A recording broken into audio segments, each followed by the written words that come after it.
Hello everyone, welcome to my YouTube channel. I'm Shweta, a third year BSc Nursing student in Government Medical College Jalaun. आज की video में हम बात करने वाले हैं काफ़ी ज़्यादा इम्पॉर्टेंट टॉपिक के बारे में, और वो ये है कि यूनिवर्सिटी एग्ज़ाम आप लोग के जनवरी में है, तो अभी से आपको कैसे प्रिपेयर करना है ताकि आप लास्ट मोमेंट पे परेशान ना हो, कंफ्यूज ना हो टॉपिक्स को लेके कि हम कौन से टॉपिक्स पढ़ें, कैसे प्रिपेयर करें।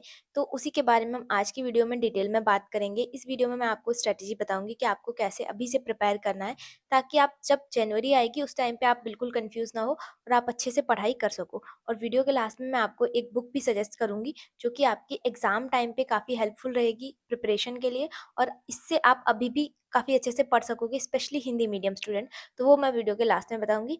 अभी हम बात करते हैं कि आपको अभी पहले तो कैसे पढ़ना है। अभी आपके पास जो नोट्स हैं, बुक्स हैं, उसके साथ साथ कैसे आपको नोट्स वगैरह प्रिपेयर करने हैं। पहले तो आप ये समझो कि अभी चल रहा है अक्टूबर, ठीक है। और अभी से अगर आप देखोगे तो आपके पास 3.5 मंथ्स का टाइम है। मतलब मैं जनवरी को इसमें ऐड इसलिए नहीं कर रही हूँ क्योंकि देखो, आपका जनवरी में एग्जाम है और उस टाइम पे आप कुछ नया नहीं पढ़ पाओगे।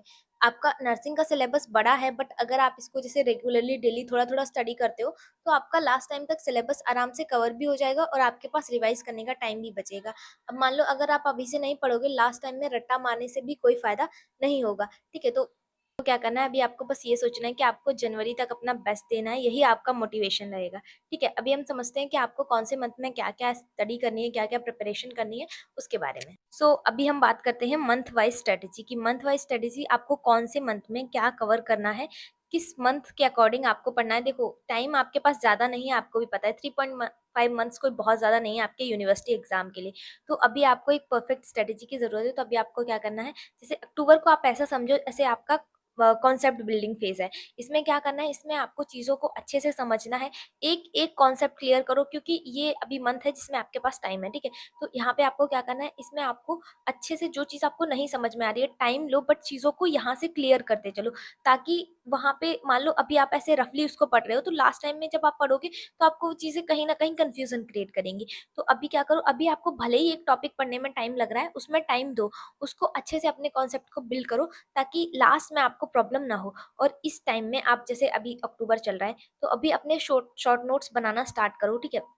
अगर आप बना रहे हो तो अच्छी बात है, बट अगर आपने अभी तक स्टार्ट ही नहीं किया है बनाना, तो बनाना स्टार्ट करो। क्योंकि देखो, जब एग्जाम होता है ना, तो उस टाइम पे हमारे एक दिन में दो सब्जेक्ट का एग्जाम होता है। जैसे कि मैंने आपको पहले भी बताया कि एनाटॉमी फिजियोलॉजी दोनों का एक ही दिन पेपर होगा, सोशो साइको दोनों का एक ही दिन पेपर होगा। तो आप एक दिन में इतनी मोटी मोटी बुक्स रिवाइज नहीं कर सकते, उसके लिए आपको चाहिए शॉर्ट नोट्स। तो आप शॉर्ट नोट्स बनाओ अपने अभी से, और जो आप अपने से लिखोगे वो ज्यादा बेस्ट रहेंगे किसी भी बुक के कंपेरिजन में, बता रही हूँ। क्योंकि अगर हम अपनी लैंग्वेज में लिखते हैं या फिर हम खुद से समझ के लिखते हैं तो वो चीज़ों को हमें दोबारा समझने में भी ज़्यादा टाइम नहीं लगता है। तो आप खुद के शॉर्ट नोट्स बनाने की कोशिश करो। और जो शॉर्ट नोट्स बना रहे हो उसमें ऐसा नहीं है कि जैसा बुक में लिखा है पूरा पूरा उसमें छाप रहे हो। ऐसा बनाओ कि टू द पॉइंट्स रहे। टू द पॉइंट्स मतलब अगर उसमें एक भी वर्ड कीवर्ड कुछ ऐसा लिखो कि जिससे आपको समझ में आ जाए, अच्छा इस टॉपिक का ये मतलब हो सकता है या फिर इस लाइन का ये मतलब हो सकता है, जहाँ से आप चीज़ों को ज़्यादा रिलेट कर पाओ, ठीक है। तो आपको ऐसा लिखना है, ठीक है। और उसके अलावा जैसे अक्टूबर है तो इसमें ना आप चैप्टर वाइज भी अपने सब्जेक्ट्स को डिवाइड कर सकते हो। चैप्टर वाइज कहने का मतलब, जैसे आपने कर लिया कि आपको एक दिन में ये चैप्टर पढ़ना है, ये टॉपिक पढ़ना है, तो उसके अकॉर्डिंग आपके क्लियर होते जाएंगे, धीरे धीरे चीजें कम होती जाएंगी। बट अगर आप ले लो कि एक दिन में मुझे 2 चैप्टर पढ़ने हैं, तो वो नहीं हो सकता किसी भी कीमत पे। क्योंकि देखो, अगर आपने पहले से बहुत अच्छे से पढ़ रखा है तब तो पॉसिबल है, बट अगर आपने नहीं पढ़ रखा, अगर मान लो आप हिंदी मीडियम स्टूडेंट हो, आपको बहुत मतलब इतना अच्छे से समझ में भी नहीं आ रही है चीजें, तो आप एक दिन में 2 चैप्टर नहीं कर सकते। क्योंकि कॉलेज में भी आपके पास उतना अलग से टाइम नहीं मिलता, ये आपको खुद से ही अपने तरफ से टाइम निकालना पड़ेगा। तो इसलिए यहाँ पे टॉपिक्स वाइज चीजों को रखो, या फिर ज्यादा है तो आप चैप्टर वाइज रख लो कि ये चैप्टर मुझे पढ़ना है, तो ये चैप्टर के अकॉर्डिंग आप कर सकते हो। दूसरी चीज, अभी टाइम है तो अभी आप दोनों एकदम टफ सब्जेक्ट लेके मत बैठो। फॉर एग्जाम्पल, जैसे मैंने आपको बताया, ये जो अक्टूबर है इसको आप अपना कॉन्सेप्ट बिल्डिंग फेज समझो। मतलब इसमें आपको चीजों को क्लियर करना है। तो यहाँ पे आप ले सकते हो, जैसे आप एनाटॉमी इस अक्टूबर में आप अपनी एनाटॉमी क्लियर करो, नर्सिंग फाउंडेशन क्लियर करो, क्योंकि ये मेजर मेजर सब्जेक्ट है आपके जो ज्यादा वेटेज तो नहीं कह सकते, वेटेज तो ऑलमोस्ट सबका सेम ही होता है, नर्सिंग फाउंडेशन को अलग रख दो तो एना फिजियो का लगभग सेम ही होता है। बट ये जो सब्जेक्ट है इनमें आपको ज़्यादा टाइम देने की ज़रूरत पड़ेगी। और ऐसा भी आप कर सकते हो जैसे एक दिन में आप मेजर माइनर करके पढ़ सकते हो। जैसे मान लो एक दिन में आप पढ़ रहे हो एनाटॉमी, एक टाइम पे आपने एनाटॉमी पढ़ लिया, अब वो थोड़ा ज़्यादा हो गया तो आप उसकी जगह पे सेम टाइम पे जब आप दोबारा पढ़ने बैठो तो आप साइकोलॉजी पढ़ लो। एक माइनर सब्जेक्ट हो गया जहाँ पे आपको उतनी मेहनत करने की ज़रूरत नहीं पड़ेगी जितनी आपने पहले करी है। तो टाइम बचाने के लिए आप एक चीज़ ये भी कर सकते हो, जैसे फॉर एग्जांपल आपने पढ़ा नर्सिंग फाउंडेशन में कम्युनिकेशन, कम्युनिकेशन टॉपिक आपका साइकोलॉजी में भी है तो आप उसको साइकोलॉजी में भी उसी टाइम पे पढ़ सकते हो। तो उससे क्या है कि आपको ज़्यादा मेहनत नहीं करनी पड़ेगी, दो अलग अलग टॉपिक्स के लिए आप सेम मतलब कम टाइम में ज़्यादा चीज़ पढ़ सकते हो इस तरीके से। तो आप ये भी कर सकते हो। उसके अलावा अब मान लो अक्टूबर में आपने क्या क्या करना है मैं एक बार फिर से बता दे रही हूँ। अक्टूबर में आपको अपने कॉन्सेप्ट्स बिल्ड करने हैं। आपको जिन चीज़ों में टाइम लग रहा है टाइम दो, बट क्लियर करते चलो धीरे धीरे, ताकि बाद के लिए चीज़ों को मत छोड़ो, अभी से इन चीज़ों को क्लियर करो। दूसरी चीज़, आपको पढ़ना है टॉपिक वाइज, चैप्टर्स वाइज। एक दिन में सारा सिलेबस लेके मत बैठो, क्योंकि एक दिन में अगर आप सारा सिलेबस लेके बैठोगे आपको प्रॉब्लम होगी ही होगी। दूसरी चीज़ ये है कि अभी से अपने शॉर्ट नोट्स बनाओ, शॉर्ट नोट्स अपने लैंग्वेज में बनाओ और उनको टू द पॉइंट लिखने की कोशिश करो। टू द पॉइंट मतलब थोड़ा थोड़ा लिखो, बट ऐसा लिखो कि आपको देख के समझ में आ जाए कि चलो ये टॉपिक मैंने लिखा है या फिर इस शब्द का ये मतलब हो सकता है। तो उस एक छोटी सी हेडिंग से आप दो चार लाइनें बनाने की इतनी कैपेसिटी आपकी हो जाए। मतलब समझ रहे हो कि आपको बहुत ज़्यादा नहीं लिखना, क्योंकि बहुत ज़्यादा तो आपकी बुक्स में भी लिखा है, और अगर आप उतना ज़्यादा लिख रहे हो तो शॉर्ट नोट्स बनाने का फिर मतलब नहीं है। तो आपको एकदम टू द पॉइंट लिखना है अपने शॉर्ट नोट्स में, एग्जाम ओरिएंटेड लिखना है, मतलब ज़्यादा मेहनत ना करनी पड़े जब आप शॉर्ट नोट्स पढ़ रहे हो तो उस टाइम पे। दूसरी चीज़, आपका शॉर्ट टाइम में रिवीजन हो सके उन शॉर्ट नोट्स को देख के। और अगर आप ऐसे नहीं पढ़ पा रहे हो चैप्टर वाइज टॉपिक वाइज, आपको थोड़ी दिक्कत हो रही है मान लो, तो आप मेजर माइनर करके पढ़ सकते हो। एक दिन में जैसे आपने एनाटॉमी पढ़ लिया एक टाइम पे, तो अगर आपका लग रहा है आपको बहुत ज़्यादा हो गया अब, तो आप उस टाइम पे साइकोलॉजी पढ़ सकते हो। दूसरी चीज़, टॉपिक्स को रिलेट करके पढ़ो, जैसे कि मैंने अभी आपको बताया अगर आपने कम्युनिकेशन साइकोलॉजी में पढ़ा है तो उसको आप एफओएन में भी पढ़ सकते हो, क्योंकि चीज़ें कहीं न कहीं काफ़ी ज़्यादा मिलती-जुलती हैं, सेम है, तो उस तरीके से आप पढ़ सकते हो, ठीक है? अब ये अक्टूबर में क्या करना है, और हाँ, इसी टाइम पे ना अभी स्टार्ट ही हुआ है अक्टूबर, तो इसलिए देखो, अभी आपके पास मान लो आज 2 तारीख है, आपके पास हो सकता है ये वीडियो पहुँचे तो 3 या 4-5 तारीख हो जाए। बट हाँ, अभी एक चीज़ डिवाइड कर लो, एक चीज़ सोच लो कि आपका जैसे सिलेबस है, फॉर एग्ज़ाम्पल अभी मुझे एग्ज़ैक्ट याद नहीं है एनाटॉमी में कितने यूनिट्स हैं, मान लो आपके 12 यूनिट्स हैं एनाटॉमी में, तो अभी आप देख लो कि कितने यूनिट्स आप पूरे अक्टूबर में कवर कर सकते हो। उत मतलब उस हिसाब से आप देख लो, बाकी आगे का मैं समझाऊँगी तो आपको और अच्छे से समझ में आ जाएगा। बट हाँ, इतना समझ लो कि अगर आपकी एनाटॉमी में पूरी 12 यूनिट्स हैं, तो कम से कम 6 या 7 यूनिट्स आपको अक्टूबर में ही खत्म करनी है, ताकि धीरे-धीरे आपका बर्डन जो है वो कम होता जाए। और इस अक्टूबर में आपको ध्यान देना है अपने मेजर सब्जेक्ट्स पे, जैसे कि आपका जो बड़े-बड़े हैं, जैसे एनाटॉमी में हो गया आपको ज़्यादा टाइम देने की ज़रूरत है। नर्सिंग फाउंडेशन का सिलेबस थोड़ा ज़्यादा है, हालाँकि इसको आप अभी कम ध्यान दोगे तब भी चलेगा, बट कोशिश करो कि आप इसको अभी से कवर करते चलो, ताकि जब आप सेकंड सेमेस्टर में आओगे तो उतना बर्डन आपके ऊपर नहीं रहेगा। तो ये हो गया आपका अक्टूबर मंथ का। अब मान लो आपको नवंबर में क्या करना है, आपका अभी तक आधा सिलेबस कंप्लीट हो जाना चाहिए, ठीक है? एनाटॉमी, सोशियोलॉजी, साइकोलॉजी और आपका एनाटॉमी, सोशियोलॉजी, साइकोलॉजी और फिजियोलॉजी, ये 4 सब्जेक्ट होगी, तो इनका सिलेबस आपका आधा एटलीस्ट कंप्लीट हो जाना चाहिए। नर्सिंग फाउंडेशन अगर आपका थोड़ा छूटा रहेगा तब कोई दिक्कत नहीं, बट आपको कॉन्सेप्ट्स क्लियर होने चाहिए, जैसा कि मैंने पहले बताया था आपको कि आपको कॉन्सेप्ट्स पे ध्यान देना है अपने अक्टूबर मंथ पे, यहाँ पे आप अपना ज़्यादा टाइम दे सकते हो। दूसरी चीज़, अब आपको नवंबर में क्या करना है, जो आपका कंप्लीट हो चुका है उसको रिवाइज़ करना है, साथ ही साथ जो अब आपका आधा पोर्शन बचा है सिलेबस का, उसको भी आपको कवर करना है नवंबर में। और इसके साथ ही आपको इस पे ध्यान देना है इम्पोर्टेंट टॉपिक्स पे। आपका जो रिवीजन वाला फेज होगा, जैसे एक सिलेबस आप अभी करंट में पढ़ रहे होगे, दूसरा वो होगा जो आपने पढ़ लिया है अक्टूबर मंथ में, तो उसको अभी आपको उसमें से छाँटना है कि इम्पोर्टेंट टॉपिक्स क्या है, और उन इम्पोर्टेंट टॉपिक्स पे आपको ज़्यादा ध्यान देना है। इसी मंथ में आपको क्या करना है, आपने प्रीवियस ईयर क्वेश्चन पेपर निकालो, उनको रिवाइज करो, उनमें देखो कि क्या टॉपिक जो बार बार पूछे गए हैं। दूसरी चीज़, आप लिखने की प्रैक्टिस करो। जो लोग लिखने में बहुत ज़्यादा जिनको दिक्कत होती है, या फिर हिंदी मीडियम से हैं, आपको लगता है आप उतने अच्छे से नहीं लिख सकते, तो आप एटलीस्ट डेली 15 से 20 मिनट टाइम निकालो, और उस 15 से 20 मिनट में आपका लॉन्ग आंसर जो आएगा ना एग्ज़ाम में, वो 10 नंबर का आएगा, और उसके लिए आप मिनिमम टाइम रखो आधा घंटा। मतलब जब आप आधा घंटा की प्रैक्टिस करोगे तब आप जाके कहीं वो आप 30-35 मिनट में लिख पाओगे, एग्जाम में बता रही हूँ, क्योंकि उस टाइम पे प्रेशर थोड़ा ज़्यादा होता है तो हम नहीं लिख पाते हैं। तो आप कम टाइम फिक्स करो कि कम टाइम में आपको एटलीस्ट 7 से 8 पेज लिखने हैं। अगर आप डेली इतना करते हो ना, क्योंकि ज़्यादा टाइम हम निकाल भी नहीं पाएंगे, मुझे पता है कि ज़्यादा टाइम हम नहीं निकाल पाते हैं, तो इतना अगर आप डेली इतना टाइम निकाल लेते हो 10 से 15 मिनट, और उस 10 से 15 मिनट में आपको प्रैक्टिस करनी है 7 से 8 पेज लिखने की, समझ रहे हो? 7 से 8 पेज जब आप इतना ज़्यादा कम टाइम में प्रैक्टिस करोगे तो वो कहीं न कहीं जाके आपका एग्ज़ैक्ट टाइम हो पाएगा। तो आपको ये प्रैक्टिस करनी है, और साथ ही साथ इस टाइम पे अब आपका टाइम हो गया होगा, जैसे कुछ असाइनमेंट, माइक्रो टीचिंग, ये सारी चीज़ें मान लो या तो आपकी अक्टूबर में कवर हो जाएँगी, अगर नहीं कवर होंगी तो आपको धीरे-धीरे मिलनी शुरू हो गई होंगी। तो वो चीज़ों को भी आपको साथ में कवर करते चलना है, ताकि लास्ट टाइम पे देखो जब आपका एग्ज़ाम होता है तो उस टाइम पे एक फाइल बनती है आपकी, तो वो सारे जितने भी आपने रिक्वायरमेंट आपकी बनाई होती हैं, असाइनमेंट, माइक्रो टीचिंग या फिर आपका क्लिनिकल प्रेज़ेंटेशन, केस प्रेज़ेंटेशन, वो सारी आपकी अरेंज होती हैं एक फाइल में। तो अगर आपकी वो नहीं बनी होगी तो एग्ज़ाम टाइम पे आप कैसे अरेंज करोगे? तो आपको वो चीज़ें भी आपको साथ में यहाँ पे कवर करते चलनी है, ठीक है? तो ये हो गया आपका पूरा नवंबर मंथ का। और हाँ, नवंबर के लास्ट तक पहुँचते-पहुँचते पूरा सिलेबस आपका कंप्लीट हो जाना चाहिए, नहीं तो फिर आपको आगे प्रॉब्लम होगी।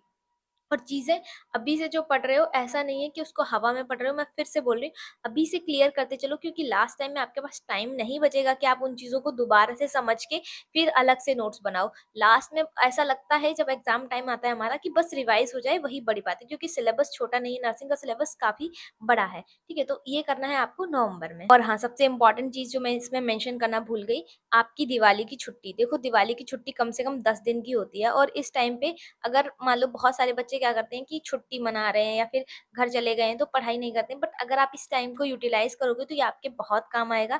तो दिवाली की छुट्टी मतलब मैं ये नहीं कह रही हूँ दिवाली मत मनाओ, बट हाँ, उस टाइम को यूटिलाइज कर सकते हो आप अच्छे से नोट्स बनाने में। अगर आप घर पे रहोगे उस टाइम पे तो आपको टाइम भी मिलेगा अच्छे से, ठीक है? हॉस्टल में काफ़ी लोगों को डिस्टर्बेंस होता है, तो वो चीज़ आप अच्छे से घर पे कवर कर सकते हो, आपके पास ज़्यादा टाइम रहेगा। तो मतलब कहने का ये, दिवाली वाला टाइम अपना वेस्ट मत करना बस त्योहार मनाने में, पढ़ाई भी करनी है उसमें साथ-साथ में, क्योंकि इस टाइम को जो लोग यूटिलाइज़ कर लेते हैं तो वही फिर आगे उनका और अच्छा हो जाता है प्रैक्टिस वगैरह।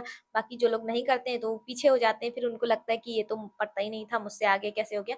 तो ये सारी चीज़ें आती हैं, बाकी दिवाली के टाइम को यूटिलाइज़ करना है, वेस्ट नहीं करना है, ठीक है? तो दिसंबर आपको पूरा रखना है रिवीज़न के लिए। और हाँ, देखो, जैसे कुछ-कुछ टॉपिक्स हम जब पढ़ते हैं, जैसे मान लो आपने नवंबर में या फिर अक्टूबर में सिलेबस कंप्लीट किया था, तो उसमें मान लो कि अगर कोई चीज़ छूट गई थी, या फिर जो चीज़ें आपको लग रही थी चलो ठीक है इतनी इम्पोर्टेंट नहीं है, आपने छोड़ दी 1-2 चीज़ें, तो उन चीज़ों को भी आप कवर कर सकते हो, क्योंकि कभी-कभी क्या होता है कि हम पूरा सिलेबस पढ़ लेते हैं बट फिर भी कुछ टॉपिक्स हमारे छूट जाते हैं। तो उन प्रीवियस टॉपिक्स पे आपको ध्यान देना है, कौन-सी चीज़ हमसे छूट गई है या फिर कौन-सी चीज़ एग्ज़ाम के पॉइंट ऑफ व्यू से ज़्यादा इम्पोर्टेंट है, तो उसको आपको कवर करना है अपने दिसंबर में, ठीक है? तो इतने में आपका दिसंबर आई थिंक आपका हो जाएगा, और इस टाइम पे आपकी शायद क्लिनिकल ड्यूटी भी लगेगी कहीं-कहीं कॉलेजेस में, तो दिसंबर में आपकी क्लिनिकल ड्यूटी होगी। उसके अलावा जैसे हमारे टाइम पे हमारी दिसंबर में क्लिनिकल ड्यूटी लगी थी, तो वो मंथ बहुत जल्दी मतलब पास हो गया था, हम लोग को पता भी नहीं चला था। तो दिसंबर में आपको बस रिवीजन करना है, अपना क्लिनिकल्स पे ध्यान देना है, और अपनी जो भी रिक्वायरमेंट्स हैं उनको कंप्लीट करना है, और आंसर राइटिंग की प्रैक्टिस करनी है। इतना करना है आपको दिसंबर में। और हाँ, लॉगबुक भी आपको मिलेगी, तो लॉगबुक को भी कंप्लीट करना रहेगा, तो ये सारी चीज़ें आप कर सकते हो दिसंबर में। अब उसके बाद आ गया आपका फाइनली जनवरी, जो एग्ज़ाम का टाइम है।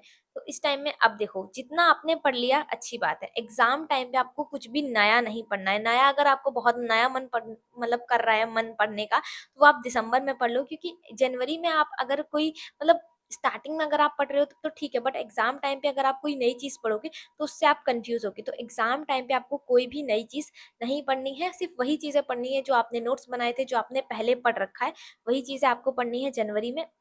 वही चीज़ें पढ़नी है, कुछ नया नहीं पढ़ना है, और अपने हाइलाइटेड जो टॉपिक्स हैं, उन पे ध्यान दो, और इसमें बस रिवाइज़, रिकॉल और प्रैक्टिस, ये 3 चीज़ें करनी है आपको जनवरी में। उसके अलावा फिर से बोल रही हूँ, नई चीज़ें कुछ भी मत पढ़ना, और हाँ, अपनी हेल्थ के साथ कॉम्प्रोमाइज़ मत करना। जब आपकी क्लिनिकल्स ड्यूटी लगेगी, तो उस टाइम पे आपको बहुत ध्यान रखना है, मतलब मास्क वगैरह अच्छे से पहन के जाना, ताकि वो थोड़ा सर्दी वाला सीज़न भी रहता है, तो उस टाइम पे सबको कफ, कोल्ड, फीवर, हालाँकि ये बहुत छोटी चीज़ें हैं, बट इससे भी आपके 3 से 4 दिन वेस्ट हो जाते हैं, अगर आपको कोई भी बीमारी हो जाती है उस टाइम पे।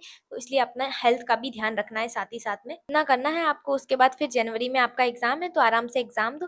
बाकी अगर आप इतना कर लेते हो तो आपका आराम से सिलेबस भी कंप्लीट हो जाएगा, रिवीज़न भी हो जाएगा, और अच्छे से पेपर भी दे लोगे। उस टाइम पे आपको ज़्यादा प्रॉब्लम, टेंशन नहीं होगी, ठीक है?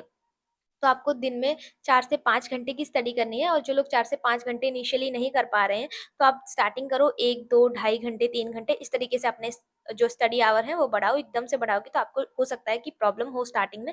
बाकी अगर आप डेली कंसिस्टेंसी से स्टडी करोगे तो उतना प्रॉब्लम आपको होगा भी नहीं। तो इसी तरीके से आपको पढ़ाई करनी है। दूसरी चीज़ मैंने आपको बोला था कि मैं लास्ट में आपको एक बुक बताऊँगी। तो ये बुक है द नर्सिंग ब्रिज बुक। इस बुक का मैं क्यों बोल रही हूँ आपको, स्पेशली हिंदी मीडियम स्टूडेंट्स के लिए, क्योंकि ये बुक आपको मिल जाएगी, ये शायद पहली ही ऐसी बुक होगी जिसमें आपको हिंदी भी मिलेगी। मतलब मोस्टली आपको जो नर्सिंग का सिलेबस है तो उसमें बुक्स हिंदी में नहीं मिलती हैं, बट ये बुक ऐसी है जिसमें आपको हिंदी भी देखने को मिलेगी। इसमें आपकी जो सब हेडिंग्स रहती हैं वो हिंदी में रहती हैं, और जो कंटेंट दिया हुआ है बुक के अंदर वो एज़ अ शॉर्ट नोट्स की फॉर्म में दिया हुआ है, मतलब टू द पॉइंट आप जो कह सकते हो आंसर दिया हुआ है। उसके साथ ही ये बुक खरीदते हो तो आपको मिलेंगे हिंदी और इंग्लिश में एक ई बुक भी मिलेगी। ई बुक मतलब जो ऑनलाइन आपको पीडीएफ के फॉर्म में मिलती है। एक ई बुक मिलेगी जो आपकी हिंदी में रहेगी और इंग्लिश में। हिंदी इंग्लिश पूरा दोनों कॉम्बिनेशन रहेगा। साथ ही साथ अगर आप इस बुक को लेंगे तो आपको मॉडल पेपर्स भी मिलेंगे। मतलब आपको अलग से इधर उधर रिसर्च करने की ज़रूरत नहीं पड़ेगी, आपको मॉडल पेपर्स मिल जाएंगे अपनी खुद की प्रैक्टिस के लिए। उसके साथ ही आपको प्रीवियस ईयर क्वेश्चन पेपर मिल जाएंगे, प्रीवियस ईयर क्वेश्चन पेपर मिलेंगे, और वो भी आपको सॉल्यूशन के साथ मिलेंगे। तो ये एक अच्छी बात है। अगर आप इस बुक को खरीदते हैं तो आपको मिलेंगे हिंदी और इंग्लिश में नोट्स। उसके अलावा आपको मिलेगी एक ई बुक जो कि हिंदी और इंग्लिश दोनों में रहेगी। साथ ही साथ आपको मिलेंगे मॉडल पेपर, और साथ ही साथ मिलेंगे आपको प्रीवियस ईयर क्वेश्चन पेपर। उसके अलावा आपको मिलेंगे हैंड रिटन नोट्स। मतलब इतनी सारी चीज़ें आपको मिल जाएंगी एक सिंगल बुक में, जो कि है द नर्सिंग ब्रिज बुक। तो इस बुक को आप परचेज कर सकते हैं। बुक को परचेज करने के लिए आप मेरा कूपन कोड यूज़ कर सकते हैं, जो कि आपको स्क्रीन पे भी दिख रहा होगा, श्वेता 44। कूपन कोड वो आपसे मांगेंगे ही जब आप इस बुक को परचेज करेंगे। डिस्क्रिप्शन में मिल जाएगी इस बुक की लिंक, तो आप इस बुक को वहाँ से भी डायरेक्ट परचेज कर सकते हैं। और जैसे कि मैंने आपको पहले भी बताया, अगर आप ये बुक एक सिंगल इंडिविजुअल खरीदेंगे तो आपको थोड़ी महंगी पड़ेगी, बट अगर आप चारों बुक एक साथ खरीदेंगे तो ये आपको काफ़ी सस्ती पड़ जाएगी। ये थी बुक जो कि आपकी एग्जाम प्रिपरेशन में काफ़ी ज़्यादा हेल्प करेगी। एंड आप लोग चाहो तो रिव्यूज़ भी पढ़ सकते हो, मतलब वेबसाइट पे आपको मिल जाएँगे। दूसरी चीज़, आप या तो आप खुद से भी परचेज़ करके देख सकते हो, आप डायरेक्टली कॉल भी कर सकते हो। नंबर ये आपको स्क्रीन पे दिख रहा होगा। अगर आपको इस बुक से रिलेटेड कोई भी इन्फॉर्मेशन चाहिए तो आप लोग इस नंबर पे कॉल भी कर सकते हो। तो ये थी कंप्लीट इन्फॉर्मेशन इस बुक के बारे में। और ज़्यादा जानना है तो आप इस नंबर पे कॉल कर सकते हो। देखो, पढ़ाई करो, सबसे इम्पोर्टेंट है पढ़ाई करना। बुक खरीदना नहीं खरीदना आपके हाथ में है। दूसरी चीज़, बुक खरीदना नहीं खरीदना ये आपकी मर्ज़ी है, आपकी इच्छा है। अगर आपको ज़रूरत लग रही है तो आप लोग खरीद सकते हो, नहीं तो कोई बात नहीं। बट हाँ, देखो, पढ़ाई करो। अगर कंसिस्टेंसी से आप पढ़ाई करते हो तो आपको उसके रिज़ल्ट्स दिखेंगे। और ये जो आप बोलते रहते हो कि हम नहीं लिख पाते हैं, हमें लिखने की आदत नहीं है, तो वो चीज़ आपको प्रैक्टिस से ही आएगी। आप जितना ज़्यादा प्रैक्टिस करोगे उतना ज़्यादा आपको उसका फ़ायदा मिलेगा। तो आज की वीडियो के लिए इतना ही है। अगर आपको वीडियो पसंद आई हो, वीडियो समझ में आई हो, तो वीडियो को लाइक कर देना, चैनल को सब्सक्राइब कर देना। और हाँ, आपको कोई भी चीज़ नहीं समझ में आई है जो मैंने इस वीडियो में एक्सप्लेन की है तो आप लोग बता सकते हो कमेंट बॉक्स में। उसके लिए मैं आपको अलग से वीडियो बना दूँगी। और हाँ, जो एग्ज़ाम में लिखने वाली प्रॉब्लम थी, किसी ने पूछा था कि क्या टू द पॉइंट्स लिखना होता है, तो उसके लिए मैं अलग से वीडियो बनाऊँगी, तो आपको वो 1-2 दिन में मिल जाएगी। आज की वीडियो के लिए इतना ही है, मिलते हैं नेक्स्ट वीडियो में। Bye bye.